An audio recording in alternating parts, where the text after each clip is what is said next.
ನಮಸ್ಕಾರ, ವನಶ್ರೀ ಚಾನಲ್ಗೆ ಸ್ವಾಗತ. ಹೊಸ ವಿಡಿಯೋ ತಂದಾಯಿತು. ಬನ್ನಿ ಇವತ್ತು ಕೃಷ್ಣ ರುಕ್ಕು ಸೀರಿಯಲ್ಲು ಹೇಗೆ ಮೂವ್ ಆಗುತ್ತೆ, ಏನು ಸ್ಟೋರಿ ನೋಡೋಣ. ಅದಕ್ಕಿಂತ ಮುಂಚೆ ನನ್ನ ವಿಡಿಯೋಕ್ಕೆ ಸಬ್ಸ್ಕ್ರೈಬ್ ಮಾಡಿಲ್ಲ ಅಂದರೆ ದಯವಿಟ್ಟು ಸಬ್ಸ್ಕ್ರೈಬ್ ಮಾಡ್ಕೊಳ್ಳಿ, ಹಾಗೆ ಒಂದು ಲೈಕ್ ಕೊಡಿ. ಕೃಷ್ಣ ಆ ಕಡೆಯಿಂದ ಬರ್ತಾ ಇರ್ತಾನೆ. ಅಲ್ಲಿ ಅವನ ಕೈಯಲ್ಲಿ ಒಂದು ಚೈನ್ ಇರುತ್ತೆ. ಆ ಚೈನ್ನ ಇಟ್ಕೊಂಡು ಬರ್ತಾ ಇರ್ತಾನೆ. ಅವರು ಮನೇಲಿರೋ ಅಂಥ ಹುಡುಗಿ ಅಡ್ಡ ಬರ್ತಾಳೆ. ಅಡ್ಡ ಬಂದಾಗ ಆ ಚೈನ್ ಬಿದ್ದೋಗುತ್ತೆ. ಅದನ್ನು ತೆಗೆದು ಅವಳೇ ಕೊಡ್ತಾಳೆ ಅವನ ಕೈಗೆ. ನೋಡ್ಕೊಂಡು ಬರೋಕ್ಕಾಗಲ್ವಾ, ನಿಮ್ಮ ಕೆಲಸ ನೋಡ್ಕೊ ಹೋಗ್ರಿ ಅಂತ ಬೈದು ಹೋಗ್ತಾನೆ. ಆಮೇಲೆ ಅವನ ಇಂಟೆನ್ಷನಲ್ಲಿ ಅವನೇನೋ ಬೇರೆ ಇದು ಮಾಡ್ತಿರ್ತಾನೆ. ಆದರೆ ಮನೆಯವರೆಲ್ಲ ಒಂದು ರೀತಿ ತಪ್ಪು ತಿಳ್ಕೊಳ್ತಾರೆ. ಈ ಹುಡುಗಿ ಅವನ್ನೇ ನೋಡ್ತಾ ಆ ಕಡೆ ನಿಂತಿರ್ತಾಳೆ. ಅಷ್ಟೊತ್ತಿಗೆ ಕೃಷ್ಣನಪ್ಪ ಆ ಕಡೆಯಿಂದ ಬರ್ತಾನೆ. ಬಂದುಬಿಟ್ಟು ಏನಮ್ಮ ಇಲ್ಲಿ ನಿಂತಿದ್ದಿ ಅಂತ ಕೇಳ್ತಾನೆ. ಏನಿಲ್ಲ, ಕೃಷ್ಣ ಅವರು ಇಲ್ಲಿ ಹೋದರು, ಕೈಯಲ್ಲಿ ಒಂದು ಚೈನ್ ಇತ್ತು, ಅದು ಕೆಳಗೆ ಬಿತ್ತು, ನನಗೆ ಟಚ್ ಆಗಿ, ಅದಕ್ಕೆ ಅದನ್ನು ತಗೊಂಡು ಹೋದರು ಅಂತ ಹೇಳ್ತಾಳೆ. ಸರಿ ಅಂತ ಹೇಳ್ಬಿಟ್ಟು ಇವರಿಬ್ಬರು ಮಾತುಕತೆ ಆಡ್ತಾರೆ. ಮಾತಾಡಿಕೊಂಡು ಆಮೇಲೆ ತಂಗಿ ನೋಡಿದೆನಮ್ಮ ಅಂತ ಕೇಳ್ತಾರೆ. ತಂಗಿ ರೂಮಲ್ಲಿದ್ದರು, ಈಗ ಸ್ವಲ್ಪ ಹೊತ್ತು ಮುಂಚೆ ನೋಡಿದಾಗ ರೂಮಲ್ಲಿದ್ದರು ಅಂತ ಹೇಳ್ತಾಳೆ. ಹೌದಾ, ರೂಮಲ್ಲೇ ಇದ್ದಾರಾ ಅಂತ ಹೇಳ್ಬಿಟ್ಟು ಆಮೇಲೆ ರೂಮಲ್ಲೇ ಮಾತಾಡ್ಸೋಣ ಅಂತ ಹೋಗ್ತಾನೆ. ಅದಕ್ಕೆ ಮುಂಚೆ ಕಲ್ಯಾಣಿ ಮೇಲಿಂದ ಇಳಿದು ಬರ್ತಿರ್ತಾಳೆ.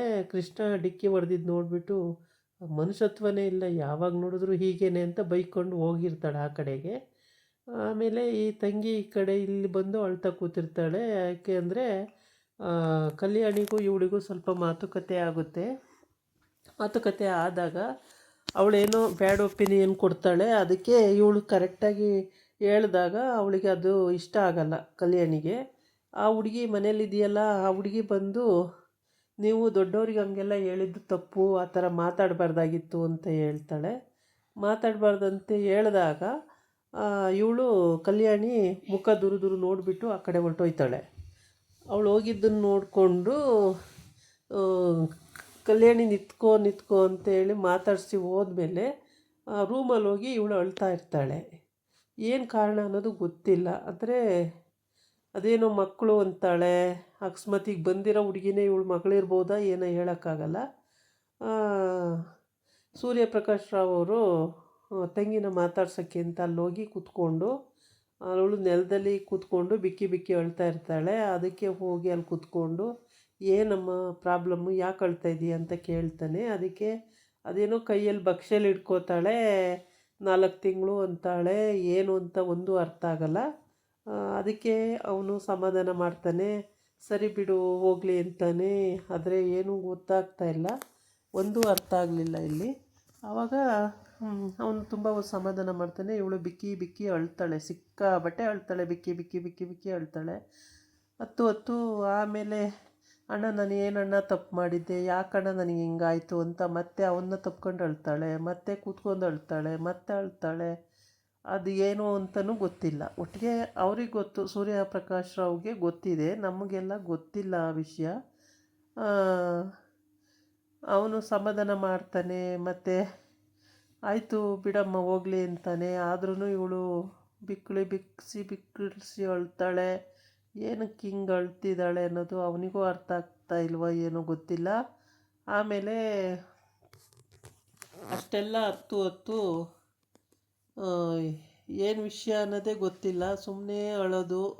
ಪಕ್ಷಿ ಹಿಡ್ಕೋತಾಳೆ, ಆಮೇಲೆ ಮುದ್ರಕೊಂಡು ಕೂತ್ಕೋತಾಳೆ, ಆಮೇಲೆ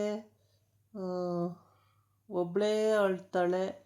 ಏನು ವಿಷಯ ಅನ್ನೋದು ಒಬ್ರಿಗೂ ಗೊತ್ತಿಲ್ಲ. ಯಾವ ಕಾರಣಕ್ಕೆ ಇವಳು ಅಳ್ತಿದ್ದಾಳೆ ಏನು ಅಂತಲೂ ಗೊತ್ತಾಗ್ತಾಯಿಲ್ಲ ಇಲ್ಲಿವರೆಗೆ. ಮಾತ್ರ ಅಳ್ತಾಳೆ ಇರ್ತಾಳೆ ಯಾವಾಗಲೂ ಕೂಡ. ಹೀಗಾಗಿ ಅವರಿಗೆ ಏನು ಅಂತಲೂ ಅರ್ಥ ಆಗ್ದಲೇ ಸುಮ್ಮನೆ ಇರ್ತಾರೆ. ಈ ಕಡೆ ರುಕ್ಕು ತಂಗಿ ಇಬ್ಬರು ಕೂತ್ಕೊಂಡು ಮಾತಾಡ್ತಾ ಇರ್ತಾರಲ್ಲ ಅವ್ರ ಮನೆಯಲ್ಲಿ. ಮಾತಾಡ್ತಿರುವಾಗ ಮತ್ತೆ ಕಣೆ ರಿಯಲ್ ಇದು ಒಂದು ಗೇಮ್ ಮಾಡ್ತಾಯಿದ್ದಾರೆ. ರಿಯಲ್ ಗೇಮು ಅಂತ ಹೇಳ್ಬಿಟ್ಟು ಅದನ್ನು ನೀನು ಹಳ್ಳೀಲಿ ಅದು ಮಾಡಿದ್ರೆ ಗೊತ್ತಾಗುತ್ತೆ, ಏಕೆಂದರೆ ನೀನು ಹುಟ್ಟಾಗಿಂದ ಹಳ್ಳೀಲಿ ಇಲ್ವಲ್ಲ, ನಿಂಗೆ ಗೊತ್ತಾಗಲ್ಲ ಅಂತಾಳೆ. ಅಯ್ಯೋ ಅದೇನು ದೊಡ್ಡ ಕೆಲಸನ ಬಿಡು, ಹೋದರೆ ನಾವು ಮಾಡ್ಬೋದು ಅಂತಾಳೆ. ಅಷ್ಟು ಸುಲಭ ಅಲ್ಲಮ್ಮ ಅದು. ಸಿಟಿಲಿರೋರು ಹೋಗಿ ಹಳ್ಳೀಲಿ ಮಾಡೋದು ಅಂದರೆ ತುಂಬ ಕಷ್ಟದ ಕೆಲಸ, ಅಷ್ಟು ಸುಲಭದ ಕೆಲಸ ಅಲ್ಲ ಅದು ಅಂತ ಹೇಳ್ತಾಳೆ. ಏನಿಲ್ಲ ಬಿಡಕ್ಕ, ಸುಲಭನೇ ಇರುತ್ತೆ ಅಂತ. ಹಾಂ ಹಾಂ ಹಾಂ, ಸುಲಭನೇ ಇರುತ್ತೆ, ಹೋಗು ಒಂದು ಸಲ ಗೊತ್ತಾಗುತ್ತೆ ನಿಂಗೆ ಅಂತಾಳೆ.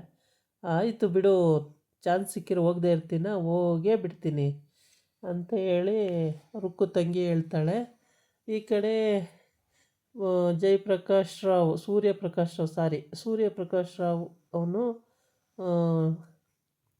ಏನೋ ಯೋಚನೆ ಮಾಡ್ತಾ ಇರ್ತಾನೆ.